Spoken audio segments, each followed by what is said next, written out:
जय हिंद दोस्तों, वंदे मातरम।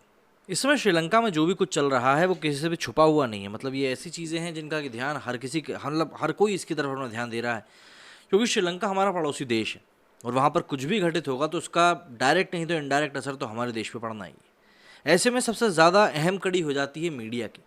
मीडिया जो जानकारी लोगों तक पहुँचाता है वो काफ़ी ज़्यादा अहम हो जाती है। और आज की डेट में आप और हम सभी जानते हैं कि फ़ेक न्यूज़ का दौर कितना ज़्यादा बढ़ चुका है और किस कदर फेक न्यूज़ का इस्तेमाल किया जाने लगा है अपने ही प्रोपेगेंडा को सेट करने के लिए।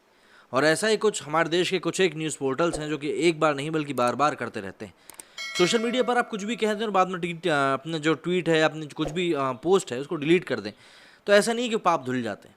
अगर आपने कोई चीज़ गलत पोस्ट करी है तो लोग उसको संभाल के रख लेते हैं और फिर बाद में आपको याद दिलाते हैं। अब ऐसा ही कुछ हुआ श्रीलंका के मामले में एनडीटीवी के साथ कि उन्होंने कुछ ट्वीट किया था और बाद में उसको चुपचाप से डिलीट करना पड़ गया। श्रीलंका में जारी सियासी संकट के बीच वामपंथी चैनल एनडीटीवी ने दावा किया है कि भारत सरकार ने गोटबाया राजपक्षे को भगाने में मदद करी, जबकि गुरुवार 14 मार्च को भारत सरकार ने दोहराया था कि श्रीलंका के पूर्व राष्ट्रपति गोटबाया राजपक्षे की यात्रा में उसकी कोई भूमिका नहीं है। देश ने उन्हें श्रीलंका से भागने की मदद भी नहीं करी। मीडिया चैनलों पर चलाई जा रही इन खबरों का मालदीव में विदेश मंत्रालय और भारतीय उच्चायोग ने खंडन किया था, जिसमें दावा किया गया था कि भारत ने मालदीव सरकार के अनुरोध पर राजपक्षे के लिए एक निजी जेट मालदीव भेजा था। इसके ऊपर इंडियन मालदीव्स का जो ट्विटर हैंडल है उन्होंने लिखा कि high commission categorically denies baseless reports that suggest that government of India was involved in the reported transit of Gotabaya Rajapaksa through the Maldives. लेकिन एनडीटीवी ने रिपोर्ट में झूठा दावा किया कि राजपक्षे को भारत द्वारा भेजे गए एक निजी जेट में मालदीव से सिंगापुर ले जाया गया है। चैनल ने ट्वीट किया हैशटैग जस्टिन के साथ कि राष्ट्रपति गोटबाया राजपक्षे इस समय वेलाना अंतर्राष्ट्रीय हवाई अड्डे पर हैं और वो एक निजी जेट से जाने की तैयारी कर रहे हैं जो कि दिल्ली से आने वाला है। सीधी सी बात है, यहाँ पर इन्होंने सोर्सेस कहते हुए अपनी पूरी बात कह दी और यहाँ पर दिल्ली की बात कह दी। इसके साथ ही उन्होंने लिखा कि जो भी कुछ अरेंजमेंट है, मतलब एनडीटीवी ने ये भी दावा किया कि मालदीव सरकार ने इस पूरे मामले में भारत सरकार से मदद मांगी थी, जिसके बाद राजपक्षे के लिए व्यवस्था करी गई।